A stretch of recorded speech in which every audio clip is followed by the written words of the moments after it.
Hi, my name's Nicola Bird, and for over 20 years I experienced panic attacks, anxiety, stress. Anywhere I couldn't get out of basically caused me to experience that awful whoosh of fear, the sweaty palms, the heart racing, feeling like you couldn't breathe, right? Very familiar with that. It started out where I couldn't get on a train for some reason, and because that kept happening over and over again, I had to leave my job in the city. And then I started not to be able to drive on motorways. And then I created this crazy rule for some reason that meant that I couldn't go more than 26 minutes from my house, 26 exactly. And what happened is my world started to get smaller and smaller and smaller and smaller as I tried to keep myself safe. Anything to avoid those awful feelings. And at one point, it was so bad that I couldn't even leave the house. And with small babies, and I had 3 of them, that wasn't so much fun. And I'd have to come up with all these lies and excuses about why I couldn't come, like why I couldn't go to family events, why I couldn't go to concerts, why I couldn't go out with people, why I couldn't even pick my kids up from the school gates, right? I hid it from everyone. Nobody really knew what was going on with me. I tried CBT, I tried NLP, I tried timeline therapy, I tried medication, I tried hypnosis, I tried everything going. I even studied 2 full psychology degrees and also the personal development field in an attempt to kind of try and fix myself. But 4 years ago, I stumbled across something that completely changed that for me. It just dissolved my anxiety, is the best way that I can describe it. And in all my studying, in all those 20 years of searching, I'd never come across it before, which is why I want to share it with you now, because I feel so grateful that I did, right? Now, there were several pieces of the puzzle that I found, but I want to just take some time today to share just one of those with you because it made a huge difference to me and hopefully it will to you too, so I'll do my best to explain. Okay, you imagine there's nothing. And then as soon as you're born, it's like this ticker tape of thought starts running through your head. Just like the words you see scrolling across the screen right now, right? Tick, tick, tick, tick, tick. And we experience whatever is on our ticker tape at that particular moment in time. So when we're babies, our ticker tape says hungry, sleep, dirty nappy, hungry, sleep, happy, sad, over and over and over and over again, right? And as time goes by, what happens is our ticker tape gets added to by our parents, our siblings, our friends, our society. Now, what's really key is that I hadn't seen before is that what comes through on the ticker tape is actually neutral. And our stream of thought is just like this ticker tape. I'd like a biscuit, I must pick the kids up from school today, where's my phone, I like my dog, right? Over and over, tick, tick, tick, tick, tick. But then for some reason, and I'll come to the reason why later, I'd jump on a particular thought and give it like a huge amount of meaning, right? So it'd be like, I'd like a biscuit, I must pick the kids up from school, where's my phone, I like my dog, oh my God, I have to go on a motorway next week. Right, how am I going to do that?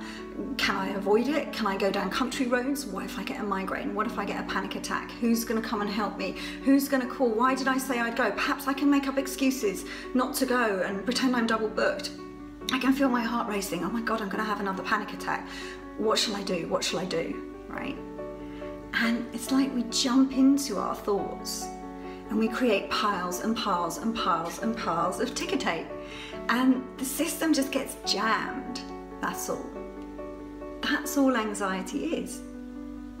It's really, really simple. But here's the thing, right? The nature of ticker tape is that it just keeps going. It never gets stuck permanently. If we watch, another thought comes along in a moment, because it always does. And we don't have to do anything to make that happen. Now, CBT, tapping, NLP, all those other techniques encourage you to try and kind of get in there and change the content of the ticker tape. So make it darker, make it lighter, give it a funny soundtrack, rate it from 1 to 10. And what this understanding I stumbled across showed me was that it doesn't matter what the content is, which will be a huge relief to those of you who've been trying to been in the battle of trying to change what's on your ticker tape for years and years and years and years, you can't change the words on the ticker tape after they've already appeared. And despite what you might think, you can't choose the next ones that are going to come up next either. Now, it's not the content that's important, it's two simple facts. First, all thoughts are neutral until we jump in there and start making them front page news, and we don't have to do that. Did you know that? Like, we don't have to jump on those thoughts, we don't have to jump on that part of the ticker tape. Secondly, the nature of thought is that it changes all on its own. It's just designed that way. So just notice, do you have to do anything to keep these words scrolling across the bottom of the screen? No, because the Facebook system does it for you. It's designed that way. And it's the same with thought. Whatever thought is scrolling along at the moment, there will be another one along in the next moment. It's just the way the system works. And what I'm more interested in focusing my attention on is not what is on the ticker tape right now, but like, what's the source of the ticker tape? Like, how can we, if we kind of go upstream, like, what does understanding more about the source of the ticker tape and the nature of the ticker tape do for us? Now, what happened is when I started to see this relationship for myself, like what was going on in my own head, I started to see that jumping on the ticker tape was optional. And I just seemed to stop doing it as much. And when I stopped doing it as much, what started to happen was there started to become space between the thoughts. That it wasn't such a constant, flurried, hectic stream of thought, but that I started to experience peace of mind. Space between the thoughts. Such a huge relief.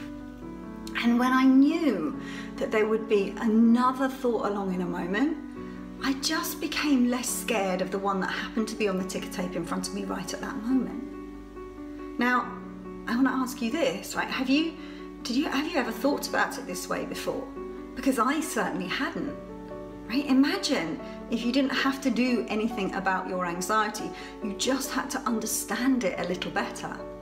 And that simple understanding all on its own could bring about peace of mind. Now, for the last 4 years, I've studied with the best mentors in the world I could find, because what happened to me in my experience was so huge that I wanted to learn more about where peace of mind came from. Like, how did that happen?